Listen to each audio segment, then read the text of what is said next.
আজকে আমি এটা কি নতুন কোরিয়ান ডিশ খেলাম। এটা কি খেতে আসলেও খারাপ? তার আনতে গিয়ে আমি খাওয়ানোর সাথে কি মিশালাম, তা আমি কোথা থেকে কিনি, রান্না করতে অনেক ভেজাল, সব আছে এই ভিডিওতে। আসসালামু আলাইকুম, ওয়েলকাম টু মাই ব্লগ। আজকে হচ্ছে কেমন টাব্বুকি নামের একটা রাইস কেক আছে, যেটা কোরিয়ান ড্রামা যারা দেখে এগুলা তারা জানে যে এটা আর কি কি। আমার ভাইব না যে আমি কোরিয়ানের অনেক বড় ফ্যান না, আমি কোরিয়ানের কোনো বড় ফ্যান না, বাট আমি কোরিয়ানদের খাওয়ান দেখি, তার জন্য আর কি এগুলা আমি দেখে অভ্যস্ত। তো প্রথমে হচ্ছে কি একটা পানি নিলাম, পানিটা একটু কমায় নিয়েছি যেহেতু আমি জানি না পানির পরিমাণটা, তার জন্য অল্প করে নিয়েছি, যদি লাগে আমি আরও দিয়ে দিব। তারপর চুলাটা আমি জ্বালিয়ে নিলাম এবং পানিটাকে বলক উঠাতে হবে। তারপর হচ্ছে গিয়ে আমি টাব্বুকিটাকে খুলবো। প্যাকেজিংটা দেখতে খুবই সুন্দর অ্যান্ড এটার দাম ছিল হচ্ছে গিয়ে 550 টাকা। নেবে বলতে তো ভুলেই গেছি যে এটা কোথা থেকে কিনছি। এটা কিনছি হচ্ছে ওয়ারি ইউনিমার্ট থেকে, ওয়ারি ব্রাঞ্চ থেকে আমি টাব্বুকিটা কিনছি। আমি জানি না যে অন্য কোনো ব্রাঞ্চে এই টাব্বুকি আনছে কি না। গাইস, এটার মধ্যে থাকবে হচ্ছে গিয়ে 2টা প্যাকেট।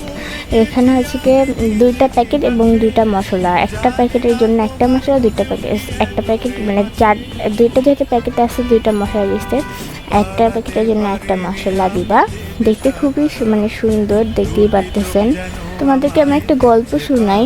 আমি হচ্ছে গিয়ে এটা হচ্ছে দার্জিলিং থেকে আনছিলাম 2024 সালে। তো এটার পিছনে একটা গল্প আছে। তখন হচ্ছে গিয়ে আমি আনছি 2টা প্যাকেট আনছিলাম, একটা হচ্ছে বক্সের আনছিলাম, একটা এরকম প্যাকেট। তো ওইটা হচ্ছে গিয়ে আমি সন্ধ্যাবেলা খাওয়ানোর জন্য বার করছিলাম, রানতে গেছি, সব ঠিকভাবে রাঁধতে। ওখানে হচ্ছে গিয়ে জুতার মধ্যে একটা যেমন থাকে না যে জুতা ভালো রাখার একটা দেয়, কি জানি না ভুলাইছি, তো ওইটা কিন্তু দেওয়া যাবে না বলে দিচ্ছি। তো ওইটা আমি ভুলবশত দিয়ে দিছি। তো আমি বোনকে এই ধাইতে জানবো ওইটা কি। আমার বোন বলতে হ্যাঁ তুই এটা কি দিচ্ছিস, এটা তো এখন খাওয়াই যাবে না। পরে তখন তো আমি একেবারে ভয় পাই গেছি গা। তো পরে ওইটা ধুয়া দিয়ে আমার খাইতে ইচ্ছে, অনেক ভয় পাই গেছিলাম এবং একটু বকাও খাইছিলাম। গল্পটা আমি একটু ছোট করেই বললাম, যেহেতু মানে ব্লগটাও ছোট এবং গল্পটা বেশি বড় হলে তো আমার সব হয়ে যাবে। রান্নার মাঝখানে গল্প বললাম এই আর কি। এনিওয়ে, আমি হচ্ছে গিয়ে তারপর হচ্ছে গিয়ে যখন বলো করছে ওইটার মধ্যে হচ্ছে গিয়ে লাল মশলাটা পুরোটাই দিয়ে দিয়েছি। যখন দেখতে গিয়ে একটু টাইট হয়েছে তখন হচ্ছে গিয়ে পানি দিলাম অল্প একটু, অ্যান্ড হচ্ছে কি পুরো বলক আনতে হবে, নাহলে কিন্তু এটা সিদ্ধটা একটু সময় লেগে যায়। হ্যাঁ, তোমরা কিন্তু ভিডিওটা দেখার আগে কিন্তু please like, comment, share, subscribe করতে ভুলবা না। বেশি বেশি করে লাইক এবং সাবস্ক্রাইবটা করবা এবং শেয়ারও করবা, তাহলে তোমাদের মাধ্যমে আর অনেকেই আমার এইসব ভিডিও দেখতে পারবে। তোমাদের বন্ধু বান্ধবী যারা আছে সবাইকে এই ভিডিওটা শেয়ার করো, যাতে তোমাদের দ্বারা অনেকেই দেখতে পারবে। অ্যান্ড সাবস্ক্রাইব করতে ভুলবা না। আমার এই ব্লগগুলো বানাতে খুবই কষ্ট হয়, আমি পুরো ঘেমে গেছি ক্যামেরার পিছনে। ক্যামেরার আলো এবং হচ্ছে গিয়ে মানে আগুনের একটা ধাপ, কি জানি বলে, আগুনের একটা আঁচ আছে না, ওইটা অনেক লাগতেছিল গায়ের মধ্যে, যাতে আমি অনেক ঘামে গেছিলাম গা। এর মধ্যে আমার কোনো আবার ক্যামেরাম্যানও নাই যে আমার ক্যামেরাটা ধরতে সাহায্য করবে। কথা বলতে বলতে রান্নাও শেষ হয়ে গেল এবং আমি হচ্ছে কি এটা হচ্ছে কি ফ্রোজেন করে রাখছি ফ্রিজের মধ্যে। আনার সাথে সাথেই ফ্রিজে রেখে দেবো, ডিপে না ফ্রিজে কিন্তু। দেন হচ্ছে গিয়ে আর হ্যাঁ, রান্না শেষে কিন্তু আমি প্লেটে সার্ভও করে নিয়েছি। অ্যান্ড ডিম না হলে তো হবেই না, এটা ডিম দিয়ে খেলে অনেক মজা লাগে। ডিমটা ভাজার সময় আমার সাথে এত কেলোর কীর্তি হয়েছে বলার বাইরে ভাই।